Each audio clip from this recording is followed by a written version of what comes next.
Because he was fun, he was a lot of laughs, he liked to go to dine and dance places, and yet he was very serious in his work and a fine doctor, so what could be more appealing to women? However, he never pursued women in it with an atmosphere of sexual power, and if women threw themselves at him, when he needed it, he took it up as emergency sexual rations.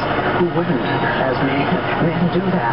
But he was not somebody who set out to pursue women, and certainly with Mariondale Scott we see a kind of nobility and a restraint which makes that relationship ultimately the most mature of relationships, because she was a married woman, married to Frank Scott, the founder, one of the co-founders of the CCF.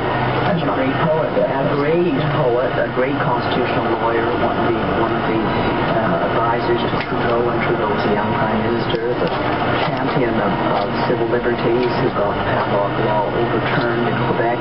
She was married to him and she loved him. And Frank Scott, on the other hand, was a womanizer. He was somebody who really did chase women, and it's been acknowledged in his biographies and by people who knew him. But she loved him, and their marriage endured. She loved Frank Scott, and in her diaries, which are very often very painful to read, she talks about how difficult it is for her to accept his way of life and his definition of what marriage is. And she never used that in any way to get even when she and him fell in love. In fact, they decided that they would not consummate their love, and it remained chaste. Which nowadays, when you look at that, and a young person that was reading the book, under 30 is young to me, said to me, I don't really get that. and I said, well, you know, they were both very mature people. He was over 40 at the time, and she was in her 30s.